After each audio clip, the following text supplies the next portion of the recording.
Muy buenas tardes para todos. Estimados colegas, es un placer volver a estar con ustedes en estas magistrales conferencias tan importantes como la que tuvimos el día de hoy. Y bueno, a través de la coordinación de congresos de la Federación Mexicana de Especialistas y Residentes en Medicina Familiar, a cargo de su servidora, la doctora Casillas y el doctor Alberto del Moral Bernal, además de la Asociación de Médicos de Familia del Real de Minas de Fresnillo, Zacatecas, les extendemos una cordial invitación para nuestro 32º Congreso Nacional de Medicina Familiar. Obviamente, en la hermosa ciudad de Zacatecas, mayo 2022. Con el lema, doctor Alberto del Bernal. Sí, muy buenas tardes. Muy buenas tardes a todos. Como ha dicho la doctora Casillas, el lema de este congreso es Empoderamiento de la Medicina Familiar en el marco de la pandemia COVID-19. Comentarles que de acuerdo a la Amnistía Internacional de Servicios Públicos, hasta mayo del 2021, 17,000 profesionales de la salud murieron por la pandemia y en México 3,885. Es por eso que estamos preparando un evento con alto nivel académico, pero también que al hablar de empoderamiento del médico familiar, logremos sensibilizar respecto a todos los eventos por los que hemos pasado, además de los retos superados y un gran reconocimiento a cada uno de nosotros y a nuestras familias al enfrentar esta pandemia. Bueno, pues muchas gracias al Comité de Congresos y bueno, pues seguiremos informándoles porque se ha despertado también bastante interés. Bueno, entonces a continuación vamos a presentar a ustedes a nuestro invitado del día de hoy de Laboratorios AstraZeneca, que nos han venido dando temas de interés en cuanto a los principales motivos de consulta. En este caso, vamos a presentar al profesor invitado, que es el doctor Fernando Lanzagorta Pavón, que nos va a hablar de la importancia de la detección temprana y adecuado manejo de la diabetes mellitus tipo 2. El doctor es médico cirujano egresado de la Facultad de Ciencias de la Salud de la Universidad de Anáhuac. Tiene posgrados en diabetes y metabolismo y así como liderazgo en medicina. Doctor, adelante por favor en la presentación. Bienvenido y muchas gracias.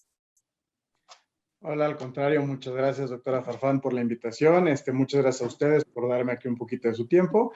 Y pues bueno, como decía, vamos a repasar un tema, ¿no?, que aqueja mucho al paciente mexicano, como es la diabetes.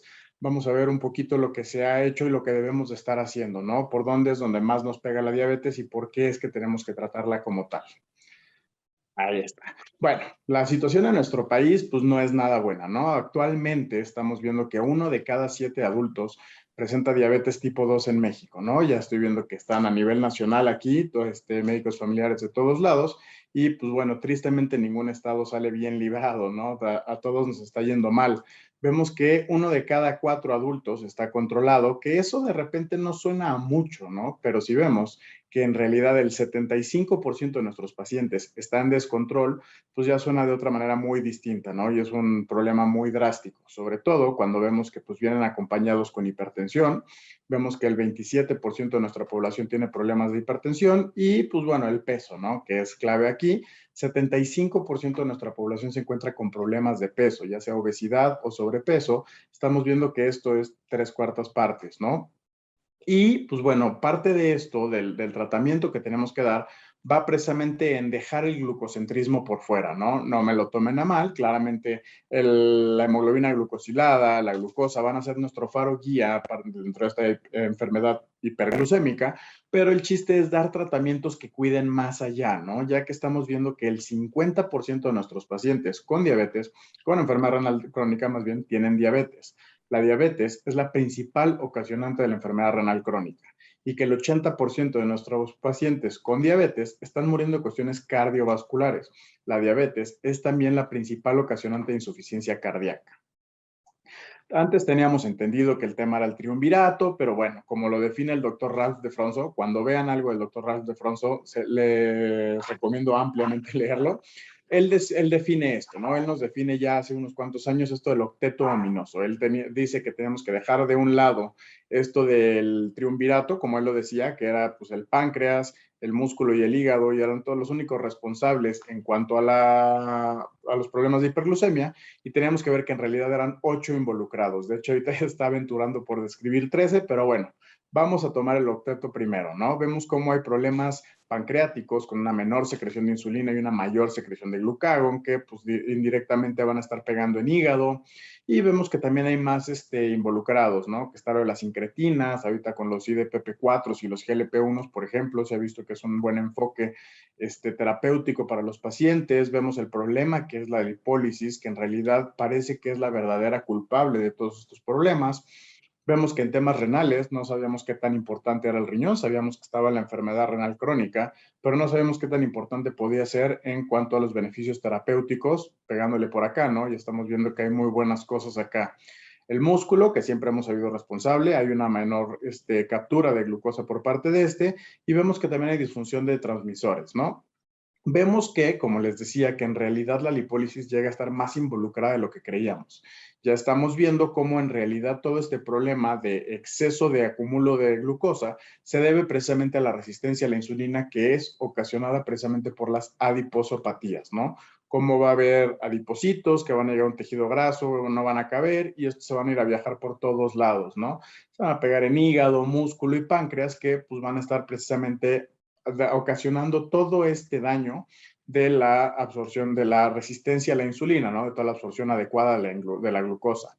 Va a pegar directamente en respuesta inmune, digo, en cuanto a cardiovascular, me imagino que no les tengo que decir todo lo que ocasiona, ¿no? Ya saben perfecto todo el problema de tener exceso de grasas por ahí. Cerebro, glándulas endocrinas, intestino, vemos cómo en realidad son mucho más los involucrados, ¿no? Como el hígado, pues va a desencadenar hígado graso, músculo, precisamente por esta presencia de grasas, pues no va a estar captando de una manera adecuada esta insulina y entonces no va a captar de una manera adecuada la glucosa.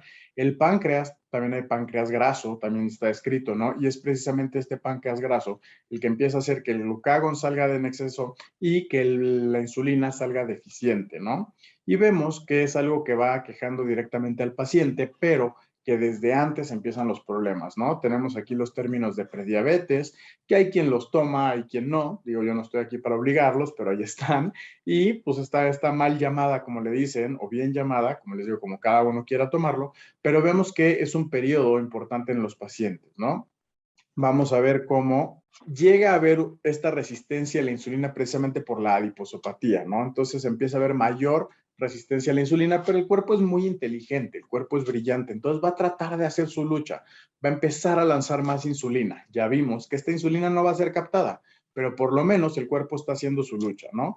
Pero durante esta lucha empezamos a ver cómo la función de las células beta empieza a caer. Nosotros estamos estimando que para el momento en el que nosotros diagnosticamos, tristemente no es algo como algo infeccioso, ¿no? Como una IBU, como una HEPI, que sabemos exactamente cuándo empezó el primer síntoma. Tristemente en la diabetes vemos que está todo esto antes, que va a ser previo a nuestro diagnóstico. Y se estima, como les decía, que para el momento de nuestro diagnóstico estamos esperando que la función de las células beta está por ahí de la mitad, entre un 60 o 50% de reserva de células beta, ¿no? Esto precisamente es lo que empieza a ocasionar que las glucosas postprandiales vuelen, al igual que empiezan a aumentarlas en ayunas. Y, como les digo, el verdadero problema que estamos encontrando aquí está acá, en las complicaciones. Desde siempre, desde la primera vez que escuchamos diabetes, a lo largo de la carrera hemos oído que vienen con complicaciones micro y macrovasculares, ¿no? Pero ya estamos entendiendo que estas se generan inclusive antes del diagnóstico. Para nosotros, para cuando nosotros diagnosticamos, ya hay problemas renales, retinopatías, ya hay problemas macrovasculares en los pacientes, ¿no? Y por eso es la importancia de los tratamientos que escojamos para ellos. Vemos que hay muchas opciones, ¿no? Y está en nosotros saberlas utilizar. Tenemos muchos sitios de acción de estos medicamentos. Tenemos los que funcionan en páncreas, tejido graso, en los renales, como los ISGLT2, que les digo es algo nuevo que estamos encontrando, los que funcionan en músculo, neurotransmisores, hígado, las incretinas. Entonces, en realidad, de todo este mundo, depende de nosotros el saber utilizarlos para poder lograr, uno, menores complicaciones en los pacientes, lograr disminuir todo este riesgo en el que están expuestos ya por el simple hecho de tener diabetes, y dos, ahí bajar ese número, ¿sale? Pero primero estar al tanto de las complicaciones, que son las que nos van a hacer el camino mucho peor. Tenemos una piedra angular, como es la metformina, eso lo dicen nuestras guías nacionales y todas las guías internacionales, que la metformina va a ser la piedra angular, ¿no? No debemos de estar nosotros combinando terapias sin que está jugando, por lo menos eso nos dicen hasta ahorita. Y tenemos que ver qué hacer, ¿no? Tenemos tiazolinedionas, como pioglitazona y rosiglitazona, tenemos sulfonilureas, como glimepirida, gliclazida, glibenclamida, hay muchas opciones, y de PP4, sitagliptina, linagliptina, hay otras opciones, y ese GLT2 como dapagliflozina precisamente, y algunos GLP1 como semaglutide, liraglutide y demás. El chiste que buscamos en nuestros pacientes va a ser claramente, ¿no? Lograr un objetivo glucémico adecuado, que, pues bueno, podemos colgarnos de estos. Ya todas las guías, como veremos más adelante, nos hablan de que si el paciente está arriba de 7.5, debemos de tener al menos 2 terapias. Reducir el peso, 90% de nuestros pacientes con diabetes se lo deben precisamente al peso. Entonces, es algo que tenemos que cuidar y, por ejemplo, vemos que sulfonilureas y tiazolinedianas en realidad no nos están ayudando por acá. Por el otro lado, ya todas las guías también nos habla de reducir el riesgo de las hipoglucemias. Entonces, también sabemos que sulfonilureas, insulina, hay que manejarlas con mucho cuidado para no ocasionar esto en los pacientes. Y reducir la presión arterial, ¿no? Entonces, podría ser ideal, pero es otra cosa que no estamos encontrando, por ejemplo, con los tiazolinedionas y sulfonilureas, que son medicamentos a los que estamos yendo recurrentemente como segunda opción de terapia, y en realidad hay que buscar por otro lado, ¿no? Tenemos nuevas terapias que en realidad nos pueden dar más beneficios y entonces recurrir a estas como una tercera opción. Hay que perderle el miedo, pero el chiste es darle un cuidado más completo a nuestros pacientes, un cuidado CareMe o CareMe, como le gusten decir, pero el chiste es que sea cardiovascular, renal y metabólico, ¿no? Estar al tanto de la hipertensión, de todos los síndromes coronarios que pueda presentar nuestro paciente, de la insuficiencia cardíaca, les digo, diabetes principal ocasionante. En cuanto a lo renal, estar al tanto de la enfermedad renal crónica, la anemia, la hipercalemia que se empiezan a ocasionar una vez que ya está muy deteriorado esto, ¿no? Y lo metabólico, precisamente vamos a estar aquí con la diabetes, dislipidemia, problemas de peso, problemas de hígado graso que pueda tener nuestro paciente. Y el chiste es ir disminuyendo. O sea, así como les dije que sí, no hay que ser glucocéntricos, la glucosa no nos debe marcar el camino. Claramente, como les decía, pase el faro guía. Muchas veces, pues vemos que disminuimos, que es un numerito que estamos correteando, pero no vemos qué tanto estamos logrando con corretear ese número, con vivir abajo del 7 que tanto queremos. Y lo que pasa es que por cada punto porcentual de hemoglobina glucosilada que logremos disminuir en nuestros pacientes, estamos logrando muchas cosas. Vamos a disminuir en un 43% el riesgo de amputaciones o enfermedades de sangre periférica.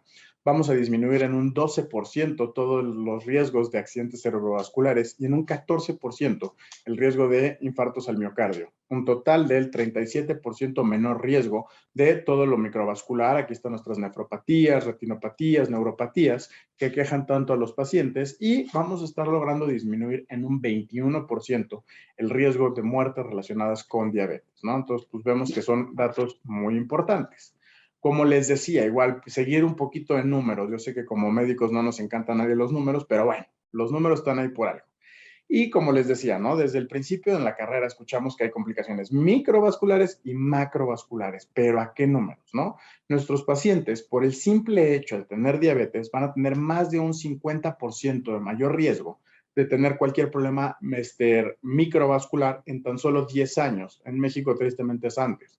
Pero pues aquí están nuestras nefros, nuestras retinos y nuestras neuropatías. En cuanto a insuficiencia cardíaca, el paciente va a tener más de un 33% mayor riesgo de una hospitalización por insuficiencia cardíaca. ¿Qué onda con estas, no? Que empiezan a sonar cada vez un poco más. Estamos viendo que ya en todos los mundos farmacéuticos, como acá yo, estamos hablando de estas, pero ¿por qué? Porque una vez que se da esta primera hospitalización por insuficiencia cardíaca, número uno, y lo más triste, es que el paciente entonces se entera que tiene insuficiencia cardíaca, ¿no? Está ahí de urgencias por disnea, llega a ser, híjole, chin, lo siento, don paciente, tienes insuficiencia cardíaca. Entonces, doctoras, doctores, hay que recordar estas tablitas de la NIJA para llegar aquí antes, ¿no? Para llegar a que ese paciente se nos está cansando, no porque esté gordito, no porque sea flojo y sedentario, quitar esos estigmas de nuestros pacientes y ver que en realidad pueden estar debutando con insuficiencia cardíaca. Una vez que se da esta primera hospitalización, vamos a ver que la expectativa de vida de nuestros pacientes cae de una manera importante a una sobrevida de tan solo 3 años. Una vez que sucede esto, vemos que la siguiente reincidencia esperada está en tan solo 6 meses. Y de cumplirse este tiempo, la siguiente reincidencia será en 3. Entonces vemos que calidad de vida y expectativa de vida se fueron por la borda. Y más macrovascular, vamos a ver que hay 72% mayor riesgo de un EBC en tan solo 5 años versus pacientes sin diabetes y un 54% mayor riesgo de un infarto versus pacientes sin pacientes. Entonces vemos que es muy alarmante. En cuanto a lo renal, en cuanto a la enfermedad renal crónica, ¿qué hace la diabetes? ¿No? Nosotros ya sabemos cómo funciona perfectamente el glomérulo y sabemos que ya le llega una aferente y él descarga en una eferente, ¿no? Y entonces, y pues bueno, ahí estará el túbulo colector y demás. Pero bueno, vemos que con los problemas como diabetes y también con hipertensión va a haber problemas con estas arterias. La aferente se va a hacer muy grande y va a ser mucho lo que va a estar pegando ahí ese glomérulo, ¿no? Literal es como darle con una cárcera a algo, pues claramente se va a ir deshaciendo. Y más cuando en realidad la coladera hacia donde va se va haciendo chiquita, ¿no? Que es lo que pasa con la eferente, que disminuye mucho su calibre y entonces no tiene a dónde ir. Esta hipertensión intraglomerular va a ser la que precisamente haga que haya un daño renal estructural y funcional, que la diabetes es la principal ocasionante de esto. Por esto va a haber una pérdida de la barrera de filtración, ya pues todas las moléculas que no pasaban por ahí se van a ir pasando más grande, ya los podocitos no van a poder jalar nada y pues va a haber un deterioro en la reabsorción renal.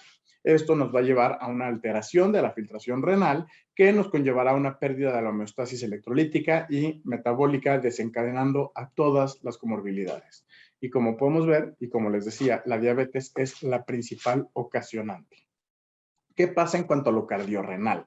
Es la principal complicación de diabetes. Ya vimos que la insuficiencia cardíaca y lo renal están ahí y divididos con los estudios vemos que, acá en verdecito, está el riesgo cardiorrenal en los pacientes de recién diagnóstico. Como ven, es algo que se dispara desde el inicio y no deja de subir. Vemos que EBC, infarto del miocardio o enfermedades arteriales periféricas sí están presentes, pero vean en realidad qué es lo que está llegando, ¿no? Entonces, doctoras, doctores, por favor, una creatinina sérica está al alcance de todos.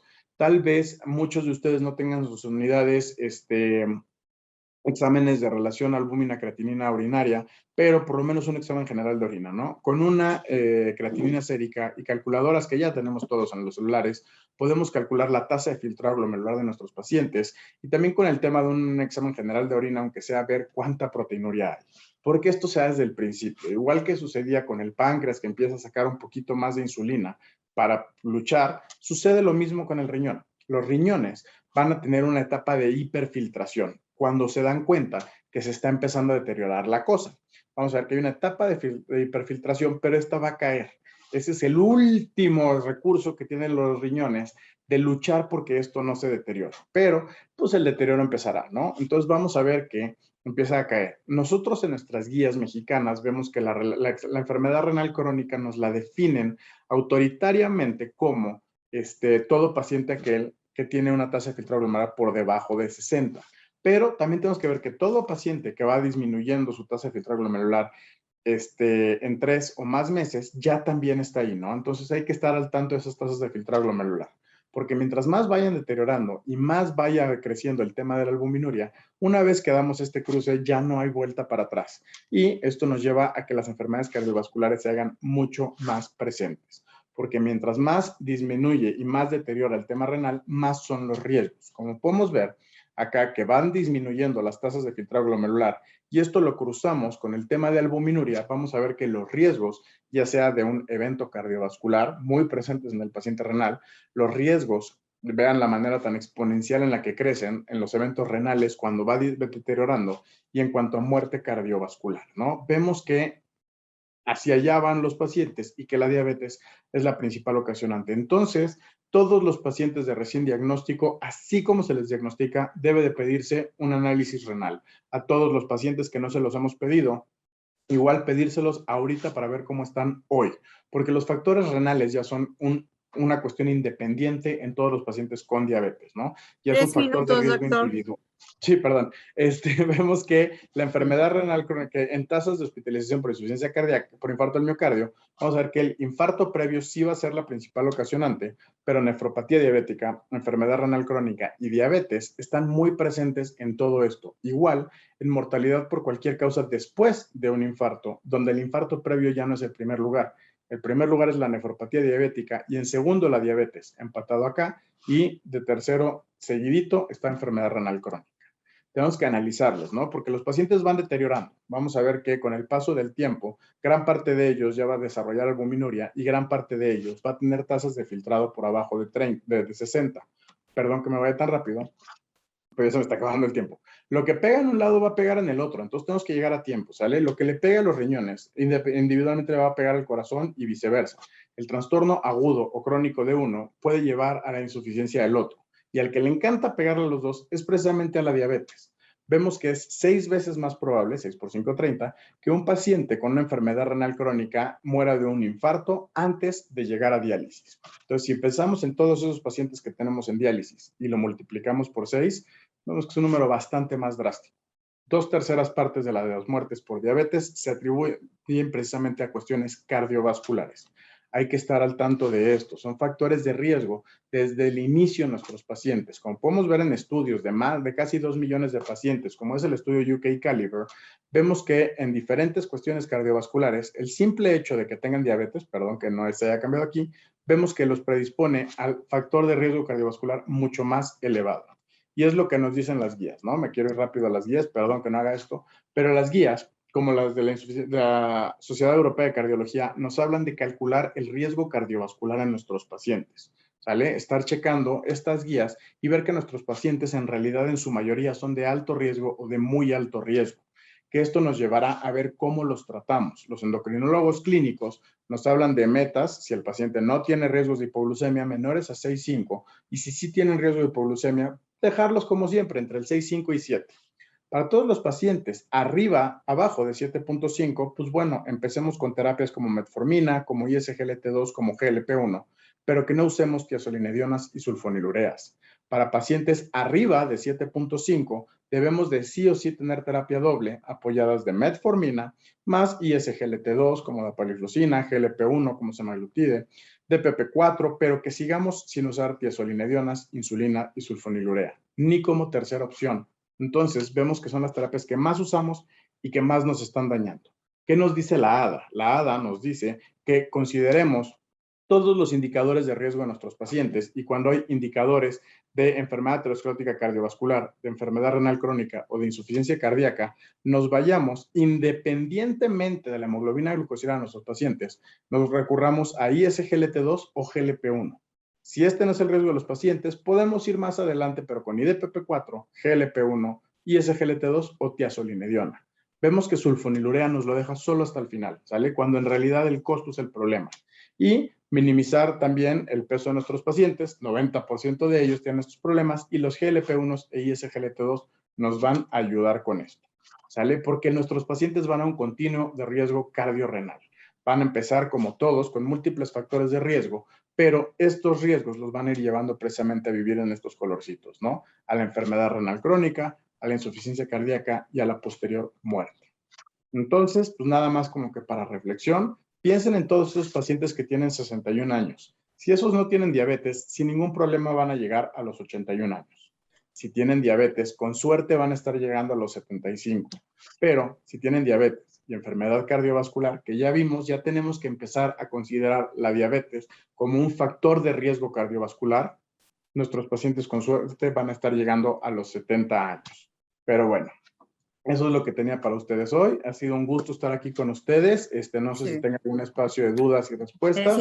Muchas gracias por su atención. Pues mire, usted llegó desde el principio, pero ahora nos va a esperar, por favor, porque también nos vamos a organizar para algunas preguntas o comentarios. Entonces, a continuación, les pido a mis compañeros que presenten al doctor Santa Cruz los comentarios y las preguntas que tengamos por ahí. tenemos de dos partes, las de este webinar y las de Facebook. Así que, por favor, doctora Fernanda Delgado, residente de tercer año de medicina familiar, ¿si me haces favor? Sí, claro, doctora. Muy buenas tardes. Gracias a todos por su presencia y por sus comentarios y preguntas.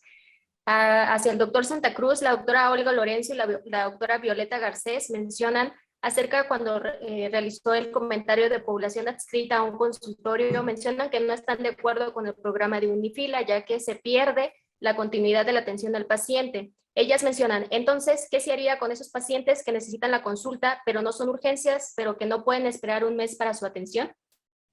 Mire, yo no conozco la parte administrativa de la gestión de pacientes en el IMSS. Ese es un problema de gestión de la atención médica, que es propia del Instituto Mexicano del Seguro Social.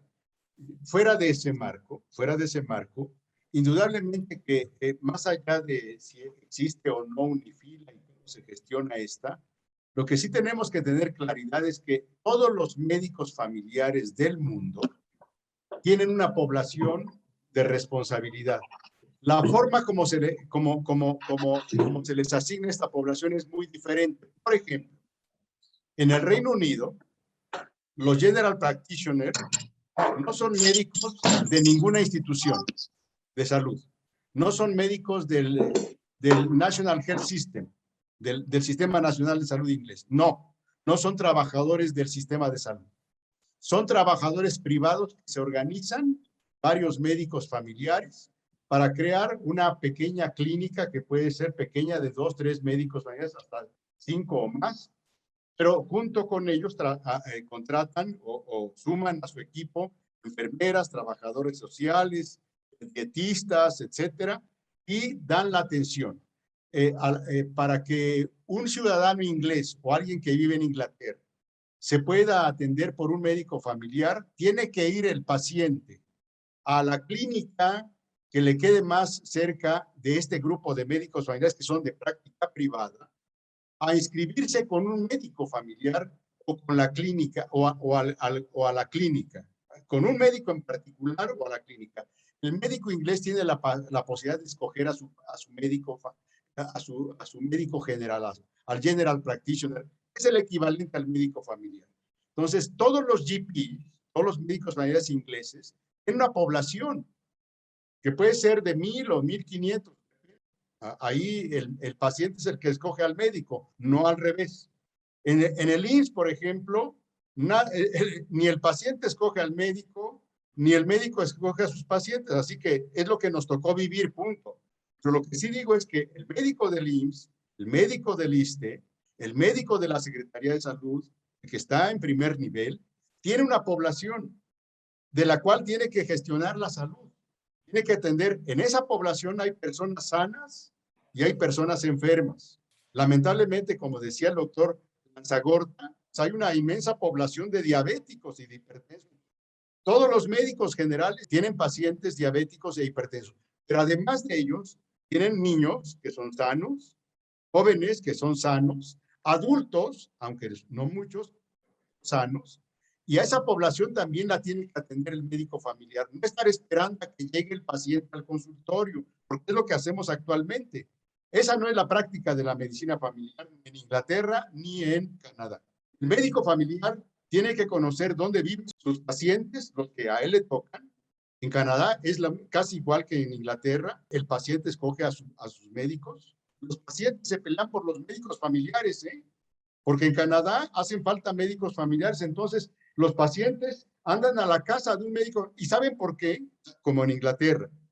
Porque si no es visto por el médico familiar, el sistema de salud inglés no puede atender al paciente en el hospital si no es referido por el médico familiar. Tiene que ser visto primero por el GP.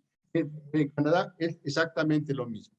En México es algo parecido, pero no es exactamente riguroso así. A lo que voy es que todos los médicos familiares tienen una población, es lo que nos distingue de otros médicos, pero una población de sanos y enfermos, de los dos. Nuestra tarea es prevenir la enfermedad, promover la salud antes de que se enfermen. Si lamentablemente se enfermaron ya, como mucha gente, tenemos muchos enfermos, los médicos familiares, pues hay que atender la enfermedad. Si estamos esperando a que la población sana se enferme y hasta que se enferme llegue al consultorio, estamos muy mal. Estamos haciendo una medicina familiar pésima, de pésima calidad, porque ese no es el enfoque de la medicina familiar.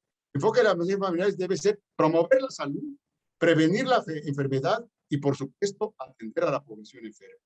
Entonces, bueno, eso que comenta la compañera, ese es un aspecto operativo de la gestión, de la atención, en la forma como lo hace el Instituto Mexicano del Seguro Social. Pero nosotros no nos formamos para trabajar solamente en el IMSS. Por supuesto, los residentes que se están formando en el IMSS, qué bueno que la gran mayoría va a tener una plaza en el IMSS. Esa es la realidad, casi la totalidad. Pero bueno, la universidad, nosotros como universidad no estamos formando médicos para una institución en particular, sino para atender a la población en general, con el enfoque de medicina familiar. Claro, algunos de la gran mayoría de nuestros residentes están en el IMSS. Es decir, nosotros avalamos programas académicos del IMSS, no de todos, porque hay algunos residentes del IMSS que están avalados por otras universidades. Hay algunos residentes del ISSSTE que están avalados por otras universidades, pero nosotros como universidad lo que nos interesa es desarrollar las competencias del médico familiar para que éste se desempeñe en cualquier institución del sistema de salud o en la práctica privada. Esa sería mi respuesta. Sí, gracias. Muchas ¿La siguiente? Sí, menciona el doctor José Manuel Ramírez Aranda respecto a lo propuesto por Juanca, cómo enfrentar las diferencias regionales, puesto que los países y las poblaciones son muy diferentes. ¿Cómo podemos conciliar esta situación? Cada sistema de salud y cada país es distinto, ¿eh? Cuando yo trabajé para la OMS, yo estuve trabajando 13 años, tenía yo que asesorar sistemas de salud de varias partes. Cada país es distinto. Lo que tiene que hacerse al interior de cada país es que las autoridades del sistema de salud deben analizar críticamente cuál es la situación de salud de su país y de acuerdo a esa situación de salud, poner en marcha programas adecuados para atender a la población sana y enferma. El médico no está preparado solamente para atender enfermos. Si eso fuera, bastaría con que manejara el método clínico, pero el médico familiar no es eso. No es solamente un médico que atienda a población enferma, o no debería de ser. Tiene que atender a población sana, tiene que promover la salud, prevenir la enfermedad, porque es la forma de ahorrar al paciente sufrimientos innecesarios. Segundo, es la forma de ahorrar años de vida potencialmente perdidos. Estas son dos variables que se manejan mucho para analizar la carga global de la enfermedad de todos los países del mundo. Se usan los ABAD, los años de vida ajustados por discapacidad, o los DALIs. Bueno, pues los médicos familiares tenemos mucho que hacer en ese campo. Yo creo, honestamente, que el médico familiar es el que está más vinculado con el desarrollo socioeconómico de un país, más que cualquier otro especialista. Porque los especialistas son especialistas en su materia, atienden enfermos, prácticamente solo atienden enfermos, no tienen población sana, tienen enfermos de la especialidad que ellos tienen. Y qué bueno que lo haga porque se requiere. Pero el médico familiar es un médico distinto. El médico familiar es un médico que atiende a una población que puede variar, como ya decía yo, en volumen, de 3,000 a 5,000 personas que él tiene a cargo y que él debería de estar atento a la situación de salud de su población. Y entonces yo creo que es el médico más vinculado con el desarrollo socioeconómico de los países. No tengo la menor duda. Esa es la importancia del médico familiar. Del médico de primer nivel, esa es la importancia, que está más vinculado con el desarrollo socioeconómico. Por eso, nosotros tenemos que impulsar un programa basado en competencias, porque las competencias que propone Delos son competencias para formar personas que contribuyan no solo al desarrollo económico y a la productividad, como lo dice la charla, sino médicos que promuevan el desarrollo humano, y que el desarrollo humano es una cosa que nos importa mucho a los médicos. Y el médico más vinculado con el desarrollo humano de los países es el médico familiar. Muy bien, doctor. Sí, continuando con las muy preguntas, en nuestro chat de Facebook tenemos dos preguntas que se relacionan. ¿Cada cuándo se deben de actualizar los planes de estudio de cada grado en la residencia de medicina familiar para poder cumplir con los objetivos? ¿Y cómo se tiene considerada la capacitación a cada docente?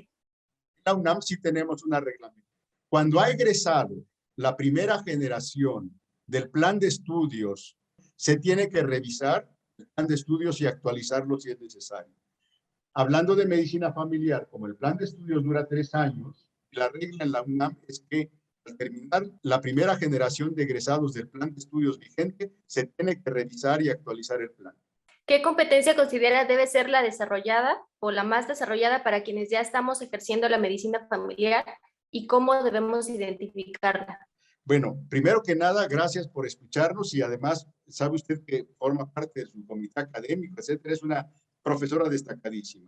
Bueno, las 6 competencias que hemos propuesto en el PUEM de Medicina Familiar de la UNAM, las 6 son importantísimas para el médico que ya está en ejercicio, porque yo pregunto, ¿por qué se las vamos a exigir al residente que va a ingresar a la práctica de la medicina familiar? ¿Por qué no seguir exigiendo estas competencias a los que ya están en ejercicio? Obvio, todas las competencias son importantes. Por ejemplo, la primera es gestionar la salud de individuos y familias. Pues lo tiene que hacer el médico familiar en ejercicio. La segunda es atender con enfoque de anticipatorio. Hombre, pues todos los médicos familiares tienen que atender con enfoque anticipatorio. La tercera es utilizar conocimientos y habilidades clínicas. Todos los médicos familiares tienen que hacer eso. Y las 3 restantes igual. ¿Cómo darse cuenta de si uno está fallando en esta competencia? Bueno, lamentablemente no hay una evaluación por pares. Miren, en el Reino Unido, los médicos familiares, los GP, son evaluados periódicamente por supervisores de medicina familiar para ver cómo se está desempeñando el médico familiar que le pagan las consultas el sistema de salud inglés para que atienda a la población. Nosotros no tenemos ese sistema. Entonces, la única forma sería la autocrítica, la crítica de nuestros pacientes, la crítica de nuestros pares en la propia clínica de medicina familiar. No veo otra manera de cómo podríamos darnos cuenta de cuál competencia nos falta mejorar. Pero son indispensables los 6 campos de competencia. Yo creo eso. Bueno, son 2 comentarios muy interesantes. Mencionan que hace falta tener sesiones conjuntas sobre el trabajo en equipo, sobre todo con acercamiento para otras especialidades, en cuanto a lo que mencionaba del desarrollo de Canadá y de Inglaterra. Y mencionan también cómo podríamos nosotros, en cuestiones de asociaciones, mejorar este perfil del médico familiar. La federación aquí juega, creo yo, un papel muy clave. Me da muchísimo gusto, es la primera sesión que yo participo de esta federación. Me gustó mucho, lo debo decir. Qué bueno que incorporaron una plática sobre actualización del tratamiento del paciente diabético. Es excelente. Yo creo que las asociaciones juegan un papel clave en el mantenimiento y en la actualización de las competencias de los médicos familiares. Y en eso, pues vamos a colaborar mucho. Nosotros tenemos una muy buena relación con la federación, tenemos una muy buena relación con el Consejo de Certificación y nuestra tarea como universidad es unirnos con personas que están en la práctica, porque una cosa es tener la práctica, otra cosa es estar del lado de la enseñanza. Tenemos que hacer más sincretismo, más asociación para que entre todos podemos contribuir a la educación continua y a la educación por competencias de los médicos familiares. Así que les agradezco mucho que me hayan invitado a esta sesión. Doctor, pues nosotros estamos complacidos con usted. Yo pienso que lo vamos a seguir invitando, fíjese nomás. Sobre todo a nuestro congreso, que ahí viene ya el congreso. Gracias, doctora, muy amable. Sí, muchas gracias, mi querido maestro. Pues entonces vamos a pasar a la siguiente parte, que es, ahora sí que el mensaje de nuestro patrocinador, la federación. Doctor Gad, si gustas hacer los comentarios finales, la invitación para la siguiente sesión y algún mensaje de despedida y agradecimiento a los participantes. Claro, por supuesto, pero antes de dar mi mensaje, quiero presentar a una gran amiga que nos está acompañando, que es mi homóloga del país de Cuba, la buena amiga, la doctora Lilia González Cárdenas, presidente de la Sociedad Cubana de Medicina Familiar, quien además está alzando la mano mi querida amiga y homóloga, para ver si también gusta hacer algún comentario o alusión de este evento. Adelante, mi querida doctora Lilia. Bueno, muchísimas tardes. Para mí es un placer estar con todos ustedes. Yorina Farfán, hace años que nos conocemos. Realmente las dos conferencias me han gustado muchísimo. Cómo tratar las competencias de medicina familiar. Cuando nosotros comenzamos la residencia, ustedes fueron uno de los países que nos brindaron todo ese apoyo. Y es verdad, las competencias de medicina familiar para poder enfrentar a todo lo concerniente a la persona, a la familia, a la comunidad, solo el médico de familia puede tener esa competencia con un continuo desde el pregrado. Apoyo los planteamientos del doctor que antecedió, realmente excelente porque tiene una visión, como todos tenemos que tener, una visión holística y realmente es importante que todos los especialistas, aquellos médicos de familia que están directamente desde los consultorios médicos, que no todos son médicos de familia ni especialistas de MI, pero si ejercen la función de la medicina familiar, todos somos médicos de familia y respondemos a un sistema nacional, cual sea de cualquier país, y lo más importante, tener en cuenta que lo mejor para mejorar el estado, valga la redundancia, del estado de salud de la población, es el médico de familia que está en contacto directo con esta persona, esta familia, esta comunidad. Solo quería felicitarlos con este evento, de verdad no me lo esperaba. Sé que los mexicanos dan unos eventos espectaculares, pero pensamos, bueno, hoy sábado en la tarde va a ser corto, pero no. Siempre es bueno para continuar y, por supuesto, estemos donde queramos estar, siempre vamos a tener aquella idea para seguir dando lo mejor a la medicina familiar. Qué gusto volverte a ver también para mí, Lili. Sí, sí. Seamos médicos de familia desde todos los puntos de vista.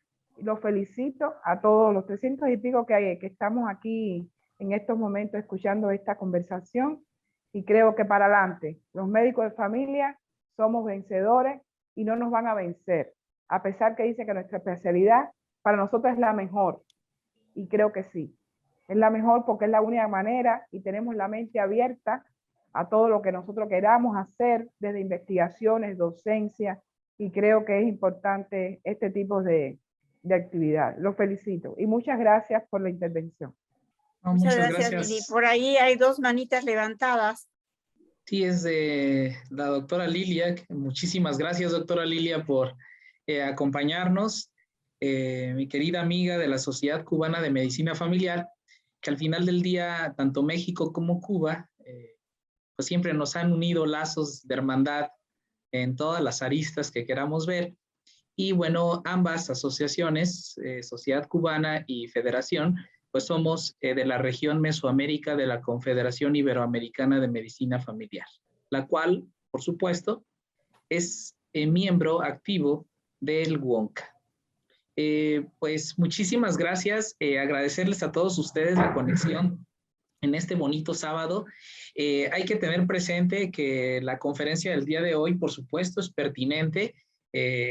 Comentaba el doctor Santa Cruz el gusto de haber presentado una ponencia que hablase de competencias, pero he de resaltar lo que ya habíamos comentado en eventos magistrales previos, que la federación dentro de sus 4 ejes de calidad, uno de ellos es precisamente el fortalecimiento de las competencias genéricas y específicas del especialista en medicina familiar y prueba de ello es precisamente estos eventos magistrales que les estamos ofreciendo a todos ustedes y por supuesto temas ya muy dirigidos en este sentido. Como pudieron apreciar, quedan todos totalmente invitados al Congreso Nacional que se va a realizar en Zacatecas bajo un esquema híbrido, presencial y online. Les tenemos preparados grandes sorpresas para este evento y también decirles que en breve verán precisamente el primer diplomado de la federación en esta gestión que va a tener un giro paradigmático muy, muy interesante para precisamente fortalecer las competencias que bien hablaba nuestro ponente estelar, doctor Santa Cruz, el día de hoy. He de decirles que la federación está trabajando precisamente en el fortalecimiento de estas competencias para hacer rupturas de modelos y precisamente innovar en este sentido. Estamos trabajando de la mano con la Universidad Nacional Autónoma de México y con todas las universidades y facultades del país que se quieran sumar precisamente para poner en marcha políticas de calidad y de educación en atención primaria a la salud. En este sentido, medicina familiar. También tenemos mucho trabajo colaborativo con el Consejo Mexicano de Certificación en Medicina Familiar, agradeciendo mucho la presencia de la doctora Ana Figueroa y de la doctora Liliana, quienes nos acompañaron el día de hoy. Resaltar, por supuesto, esta alianza estratégica que ha construido la Federación con la Asociación Mexicana de Especialistas, perdón, la Sociedad Mexicana de Mastología. Esta asociación tiene dentro de sus miembros todas las especialidades que estén vinculadas con patología de mama. Y en este sentido es importante resaltar que la Asociación Mexicana de Mastología incluye ya en su programa académico a nuestra especialidad como una parte importante para el abordaje, en este caso la prevención y el diagnóstico con oportunidad del cáncer de mama. El convenio prácticamente genera un 50% de descuento en la inscripción al Congreso, que vaya que tiene ponentes nacionales e internacionales, y también este 50% de descuento, es decir, es un costo de 500 pesos, incluye una anualidad completa gratis por todo un año en esta asociación, donde vuelvo a insistir, existen patólogos, ginecólogos, internistas, quirúrgicos, entre otros. Esta alianza estratégica generada por la Federación y la Asociación Mexicana de Mastología se estrena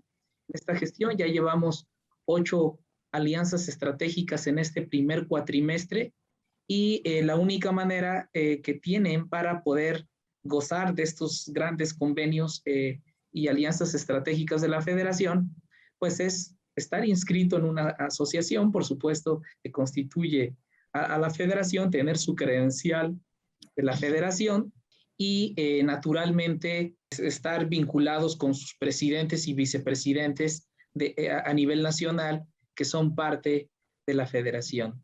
Le pediría nada más rápidamente para cerrar el evento del día de hoy al doctor Rodrigo que pueda proyectar, nuestro coordinador de educación, el marketing del Congreso.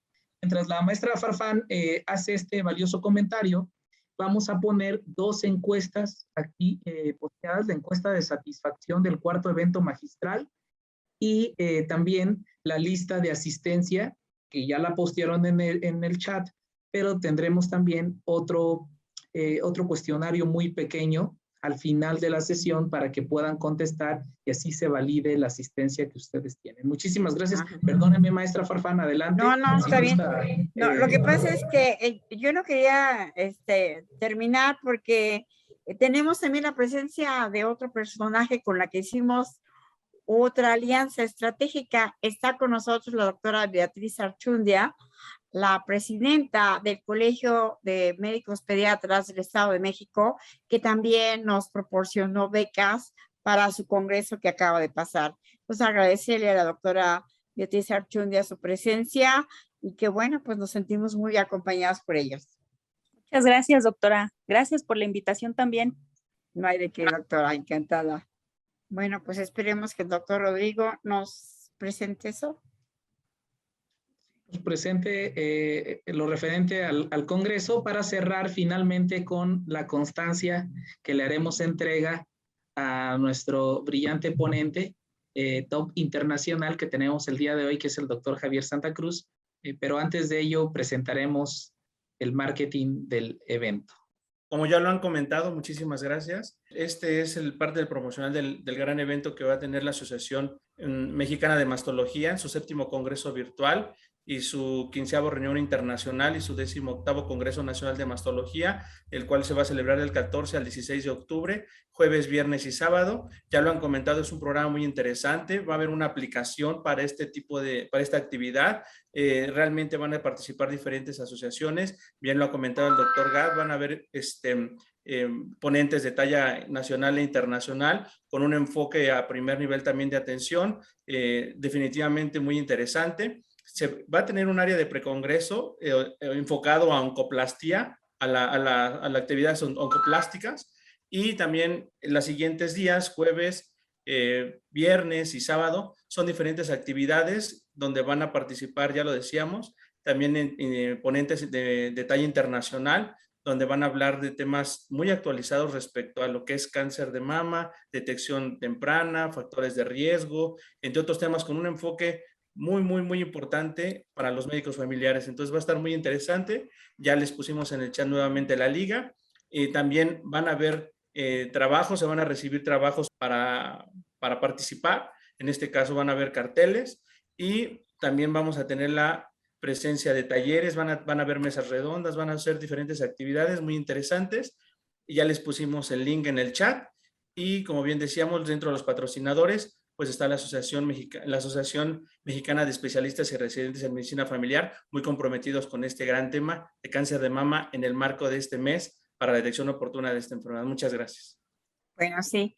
Entonces yo nada más quiero de manera virtual, eso está muy simpático, entregar la constancia de su participación a nuestro querido maestro, el doctor Santa Cruz Varela. Pues aquí está su constancia, doctor, que le voy a hacer llegar. Se la voy a hacer llegar en físico, ¿eh? No, para que usted lo imprima. Va a llegar en físico como debe de ser. Felicidades, doctor.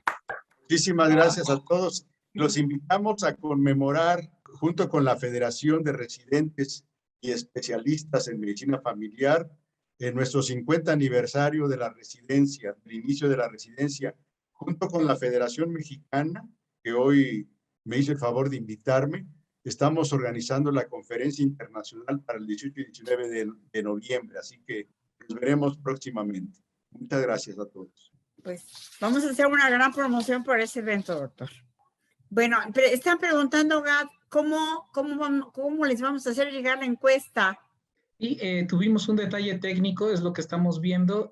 Ahorita mismo la reaperturamos y la mandamos, por supuesto, para no entretener mucho el tiempo, a todos los presidentes y vicepresidentes para que la difundan con todos los socios. Entonces no van a tener ningún problema. Sus presidentes, vicepresidentes de las asociaciones y colegios se las van a mandar en breve para que puedan contestarla. De igual modo, al terminar esta conferencia, seguramente tendrán acceso a una encuesta de Zoom muy pequeña, muy sencilla, nada más para fines de registro de asistencia. Agradecer nuevamente a AstraZeneca por el patrocinio y confiar en nosotros como federación para este gran proyecto de los eventos magistrales de la federación.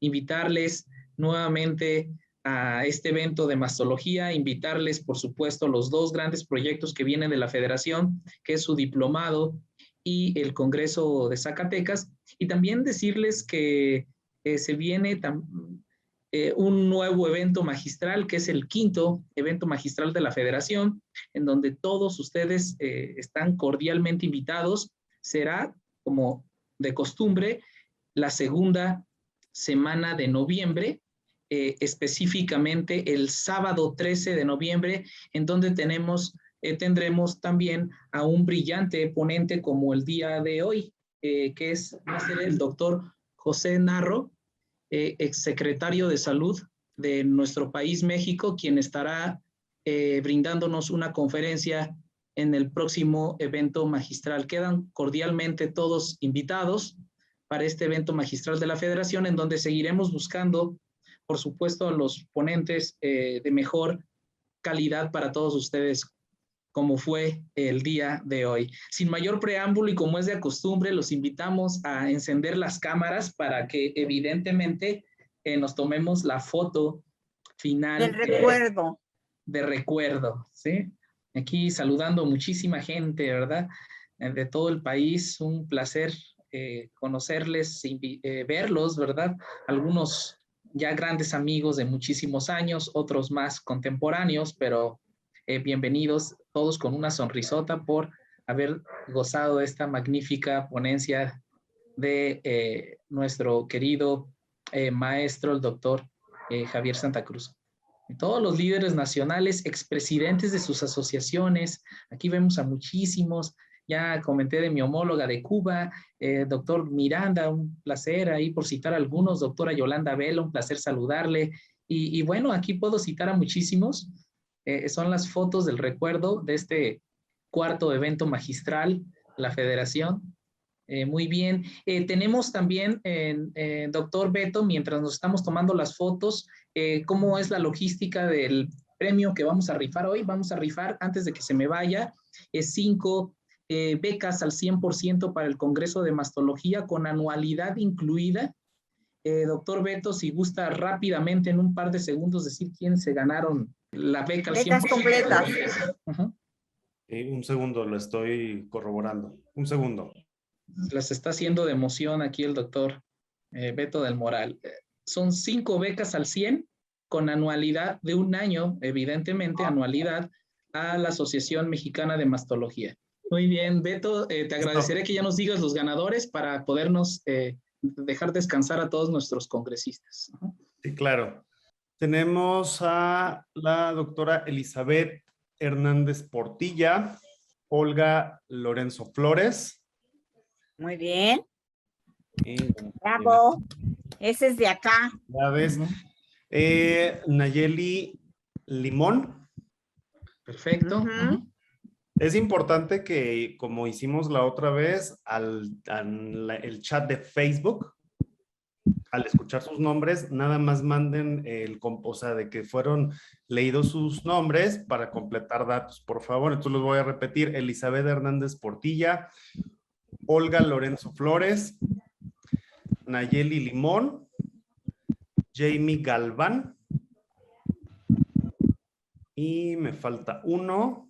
Está la doctora Eleana Dávila. ¿Puras mujeres? Qué barbaridad, pues los hombres no tenemos suerte. Porque los hombres que no, ¿por qué no? Yo Empoderamiento femenino, doctora. Mujeres. ¿Qué es por eso? Tengo, Es más rosa. Porque hay más mujeres.